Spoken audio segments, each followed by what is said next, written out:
Kanselir Jerman Olaf Scholz melakukan percakapan via telepon dengan Presiden Ukraina Volodymyr Zelensky, Senin 3 Juli 2023. Salah satu topik yang mereka bahas adalah perihal kesepakatan koridor gandum Laut Hitam atau Black Sea Grain Initiative BSG yang masa berlakunya bakal berakhir pada 18 Juli mendatang. Kedua pemimpin menyerukan agar perjanjian biji-bijian di bawah perlindungan PBB diperpanjang melampaui 17 Juli, kata juru bicara Kanselir Jerman, Steffen Hebestreit dalam sebuah pernyataan. Dia menekankan, BSG telah berperan dalam membantu memperbaiki situasi pangan global. Pada Senin lalu, Duta Besar Rusia untuk PBB di Jenewa Gennady Gatilov mengatakan, saat ini belum ada alasan bagi negaranya untuk memperpanjang BSG. Gatilov menjelaskan, salah satu alasan Rusia enggan mempertahankan BSG adalah karena persyaratan-persyaratan yang diajukan Moskow tak kunjung dipenuhi. Penghubungan kembali ban pertanian Rusia Roselhozban ke sistem pembayaran perbankan SWIFT termasuk di antara persyaratan yang diinginkan Moskow. Rusia telah berulang kali memperpanjang kesepakatan dengan harapan perubahan positif. Namun, apa yang kami lihat sekarang tidak memberi kami alasan untuk setuju mempertahankan status quo, kata Gatilov saat diwawancara kantor berita Rusia, Izvestia. Masa aktif BSG telah diperpanjang 3 kali, yakni pada November 2022, serta Maret dan Mei 2023. Setiap perpanjangan periode aktif BSG berlangsung selama 120 hari.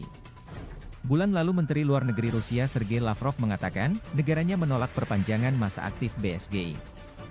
Hal itu karena bagian terkait pencabutan sanksi Barat terhadap produk pertanian Rusia tak kunjung dilakukan. Saya harus menyatakan lagi bahwa perpanjangan lebih lanjut tidak mungkin dilakukan kecuali paket perjanjian BSG Istanbul ditegakkan seperti yang diprakarsai Sekretaris Jenderal PBB Antonio Guterres pada 17 Juli 2022.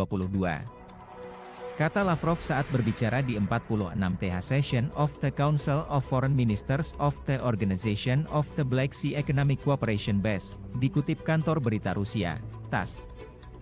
Rabu, 14 Juni 2023. Dia mengungkapkan, sejauh ini pelaksanaan BSG hanya terpaku pada proses pengiriman komoditas biji-bijian dari Ukraina. Sementara bagian terkait Rusia tidak dilaksanakan. Bagian dari paket amonia Rusia tidak berfungsi. Tidak ada kemajuan juga dalam implementasi memorandum Rusia PBB yang bertujuan memastikan penarikan nyata produk pertanian dan pupuk Rusia dari sanksi sepihak Barat yang ilegal, ujar Lavrov. Pelabuhan-pelabuhan Ukraina di Laut Hitam diblokade setelah Rusia melancarkan agresi ke negara tersebut pada Februari 2022 lalu. Pada Juli 2022, Rusia dan Ukraina dengan bantuan mediasi Turki serta PBB menyepakati BSG. Kesepakatan tersebut diteken di tengah kekhawatiran terjadinya krisis pangan global akibat konflik Rusia-Ukraina. Lewat BSG, Moskow memberikan akses bagi Ukraina untuk mengekspor komoditas pertaniannya lewat 3 pelabuhannya di Laut Hitam. Sebagai gantinya, Moskow meminta operasi ekspor pertaniannya, termasuk pupuk, dibebaskan dari sanksi Barat. Rusia telah beberapa kali menyampaikan bahwa bagian dalam BSG terkait pembebasan ekspor komoditas pertaniannya dari sanksi belum terrealisasi. Hal itu menjadi salah satu faktor Moskow ingin keluar dari BSG. Sejak BSG disepakati pada Juli 2022, lebih dari 30 juta ton gandum dan komoditas biji-bijian lainnya telah diangkut dari pelabuhan-pelabuhan Ukraina di Laut Hitam ke negara-negara yang membutuhkan. Kesepakatan itu berhasil mencegah terjadinya krisis pangan global akibat konflik Rusia-Ukraina.